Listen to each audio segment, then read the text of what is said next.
Habari msikilizaji mpendwa wa Radio Maria Tanzania, sauti ya Kikristo nyumbani mwako popote pale ulipo. Kama ambavyo tumeendelea kukujuza kwamba tuko katika maonesho ya 50 ya kibiashara kimataifa hapa Sabasaba, ambapo shughuli mbalimbali zinaendelea.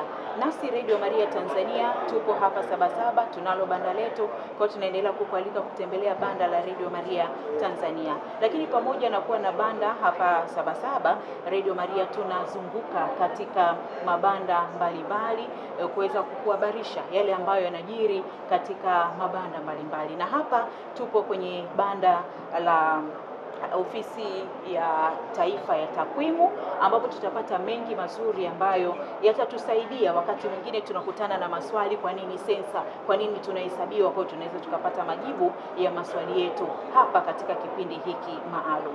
Hapa siko peke yangu, nipo na wana ofisi wenyewe, wana wa takwimu watajitambulisha majina yao na kisha hapo watatuelezea kwa ufupi. Kwanza tukianza kutazama ofisi ya taifa ya takwimu ina jukumu gani? Karibuni sana. Asante. Kwa majina naitwa David Matthew Danda, ni meneja takwimu mkoa wa Dar es Salaam. Kwa majina naitwa Isa Magabiro, ni mkutubi kutoka ofisi ya taifa ya takwimu Dodoma. Asante kwa kujitambulisha, nami ni Happiness Mlewa. Basi tuanze moja kwa moja kumwelezea mtazamaji, mwananchi ambaye anatufuatilia, ofisi ya takwimu ya taifa ina jukumu gani? Kwa mujibu wa sheria ya takwimu, ofisi ya taifa ya takwimu ina jukumu ya kusanya, kuchakata na kusambaza takwimu rasmi za kiuchumi, jamii na watu. Kwa hiyo tunafanya tafiti mbalimbali kwa niaba ya serikali ili kutoa viashiria mbalimbali vya wazungu wanasema indicators, ambazo zinasaidia watunga sera na wadau mbalimbali katika kupanga na kuratibu na kupima malengo mbalimbali ya serikali tuliyoiwekea, tumeachieve kiasi gani. Na pengine huyu mtazamaji ambaye anatufuatilia na msikilizaji wa Radio Maria angetamani kufahamu, ofisi yenyewe inahakikishaje ubora, usahihi na usiri wa taarifa zinazotolewa na wananchi wakati wa sensa na tafiti mbalimbali? Kwenye ubora wa taarifa zinazokusanywa au takwimu zinazotoa, kuna mekanizmu mbalimbali ya kitakwimu tunatumia ili zile indicators, zile takwimu zinazotoa ziwe takwimu wakilishi. Na katika pande wa usiri, sheria ya takwimu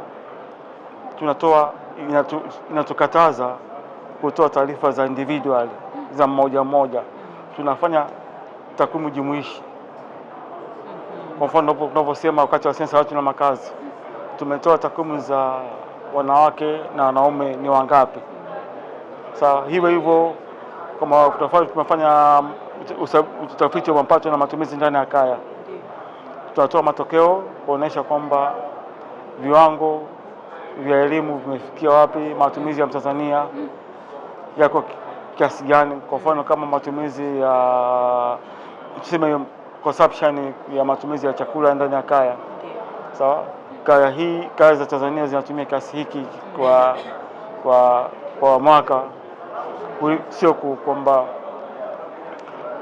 fulani umekula nini. Sawa. Kwa hiyo ile ambazo watu wanazo kwenye akili zao kwamba wakati wa sensa bwana wanatuhesabu ili wakiona kama tumezidi watupunguze, dhana hiyo unaweza kuzungumziaje? Hiyo ni dhana mbaya. Ni dhana ambayo kwetu sisi hatuipendi, na huwa mara nyingi tunatoa elimu umuhimu wa kila mtu kushiriki kutoa taarifa ili serikali ipate taarifa sahihi ambazo zitasaidia kupanga mipango ya maendeleo. Huwa tunapata changamoto hiyo, lakini kitu kwanza ni kutoa elimu, kumtoa mtu wasiwasi ushiriki wa zoezi hili. Sawa, kwa mfano kama wakati wa sensa watu na makazi, uliona waziri mkuu ashiriki, kamisa ashiriki, wakuu wa mikoa mpaka wakuu wa wilaya kutoa elimu. Na hiyo mpaka vitongoji kule, wale viongozi wa vitongoji nao tulishirikiana kutoa hizo elimu, na Mungu ni pendo, Watanzania walitikia, tukafanya kazi kwa 100%.